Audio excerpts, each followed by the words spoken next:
precisamente vamos a analizar esta red de tráfico de combustible en la que estarían involucrados elementos de la Marina. Para eso hoy nos acompaña Carlos Caravania, periodista del diario El País. Lo decíamos, hay una investigación, un reportaje que se publica sobre cómo estaban operando estos buques petroleros en el puerto de Tamaulipas. Carlos reconstruyó la operación de uno en particular, del Nord Supreme, con registros de aduanas, de puertos, de datos de geolocalización. Se estima que esta red gestionó la entrada ilegal de combustible por lo menos 564 millones de litros. Carlos, bienvenido, ¿cómo estás? Hola, muchas gracias por la invitación a los dos. Gracias, Carlos. Pues decíamos que en la agenda yo creo que hay estos dos grandes temas, ¿no? El que estábamos hablando hace unos minutos con el caso del exsecretario de Seguridad Pública de Tabasco, el señalamiento directo a Dan Augusto López, y el otro gran caso que se ha llegado desarrollando en las últimas semanas tiene que ver con una red de contrabando en la Secretaría de Marina. Ese es el tema particularmente.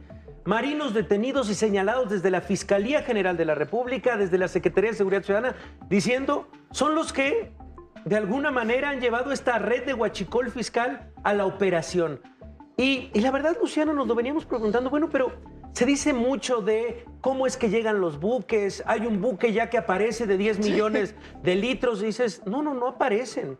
Hay una red detrás, una operación binacional en donde hay empresas de Estados Unidos, hay empresas en México, muy compleja. Y la verdad es que el trabajo de Carlos en el país nos lo muestra como no nos lo había mostrado ningún trabajo periodístico, que es el cómo. ¿Cómo es que llegan los buques llenos de supuesto aditivo o en realidad de gasolina? Carlos, cuéntanos de esta monografía que haces de esta red.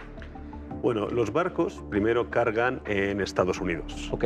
Cargan en unos puertos determinados y siempre con la misma empresa importadora, que en este caso es Icon Mainstream, la que los envía. Luego siguen básicamente siempre la misma ruta, llegan hacia el puerto de Tamaulipas y pueden ir a la aduana de Tampico o de Altamira. Okay. Y ahí son importados por una nueva empresa, que estas empresas son tres principalmente: BIMACH, SADCB, Iztanza y Aztecona. Son estas tres empresas. Todo gestionado por la misma empresa naval. Entonces llegan a los mismos lados, al mismo puerto, y desembarcan ahí sus cargas. Lo que tienen que hacer en esto, para que esto funcione, es desde Estados Unidos declarar que lo que están trayendo a México son aditivos para aceite lubricante, que no están sujetos al mismo pago de impuestos que los combustibles, que en realidad es lo que cargan en sus bodegas y lo que descargan en México y lo que contrabandean en el país. A ver, y en ese sentido me parece que en tu reportaje aparecen muchos datos que la autoridad debería usar de manera inmediata. No solamente son los mismos puertos, son los mismos hasta muelles, ¿no? El 7 y el 8 de Tamaulipas, por ejemplo. Y pones algo ahí que me llamó la atención, que no lo habíamos pensado. A ver, hay cámaras, porque claro, cuando esto se descarga, que no es un aditivo, se necesitan camiones para sacar esa gasolina. Hay cámaras que están ahí. ¿Quién está atrás de esas cámaras, Carlos? Eso justamente fue una cosa en la que yo tampoco había pensado. Sí, tal cual. Pero hablando con... Está en pantalla, perdón, miren el trabajo que se hizo, este gráfico del país, en donde se ven las rutas de los barcos.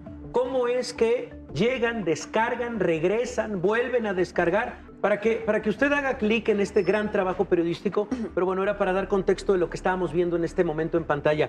Estabas hablando de quién ve las cámaras. De quién ve las cámaras, justo. Es que hablando, bueno, a lo largo de este trabajo, que nos llevó bastantes meses, lógicamente uno va conociendo gente, ¿no? Y uno de nuestros informantes es un trabajador de una aduana del norte de México que le tocó ver cómo pasaban estos barcos. Y entonces, cómo llegaban a esa aduana. Y entonces él nos explicó quiénes son necesarios en la operación de que pueda pasar un barco de estos. Y decía que una parte fundamental justamente era la persona que controla las cámaras, porque dice, a ver, si no está coludido y esta persona de repente, como decías tú, Luciana, ve llegar 300 camiones, 300 pipas a descargar combustible de un barco que dice que lleva otra mercancía, o sea, o si no está dentro de la mafia, avisa a alguien, llama por teléfono y dice, oigan, aquí está pasando algo raro.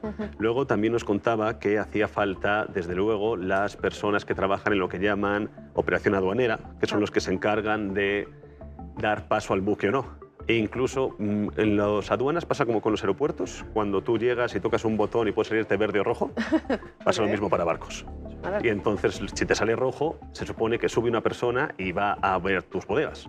Y entonces, si de repente pone que es aditivos para aceite lubricantes, pero tú llegas ahí y te huele a gasolina, y luego mandas un muestreo y en el muestreo sale la gasolina, entonces necesitas a esa persona para que llegue ahí se haga básicamente güey con lo que vea y cuando pida los muestreos no salgan los aditivos y su jefe también. Es ojalá se hicieran güeyes, o sea, ojalá se tratara de eso, pero se trata de una empresa de corrupción y de contrabando brutal, en donde no se trata solamente de una base, digamos, de trabajadores que hacen tontos a los jefes. Claro. Y que dicen, no, para hacer un trabajo de este tamaño, que son llenar con millones de litros a buques, se trata justamente de almirantes, vicealmirantes, ahora en este caso se sabe, primos políticos del exsecretario de Marina, los que funcionaban y los que hacían esto.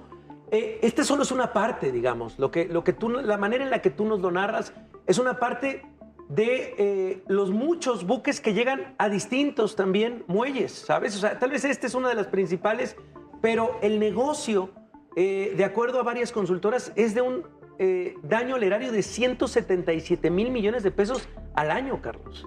Para hacernos una idea de la dimensión de esta red en 2 años, aproximadamente un poquito más, introdujo en México 564 millones de litros, ¿de acuerdo? Bien, pero al año se calcula que hay 18.000 millones de litros que son combustible ilegal en México.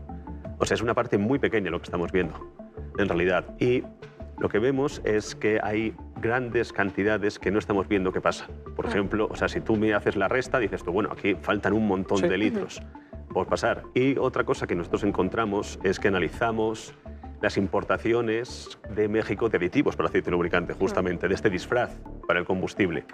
Y encontramos que en 2019 y 2020 fueron como de 2.000 o 3.000 millones y en 2021 y 2022 subieron hasta 14.000 y 15.000 millones, que son cifras estrambóticas que deberían llamar la atención de alguien que se preguntase, oigan, ¿por qué estamos de repente pasando de necesitar tan poquito aditivo para tanto aditivo? Claro. Y la otra parte es la responsabilidad en Estados Unidos, ¿no? O sea, nos quedamos sin tiempo, pero la verdad ojalá podamos hablar también de eso, porque todo lo que describes que pasa en Houston, si no me equivoco, es también una locura y ahí también tiene que haber responsables, Carlos. Exactamente. Así que bueno, ojalá podamos hacer parte 2 de la entrevista. Gracias Carlos, de verdad, por acompañarnos. Seguimos tu trabajo, lo reconocemos. Muchísimas gracias por acompañarnos. Nada, muchas gracias a ustedes por la invitación.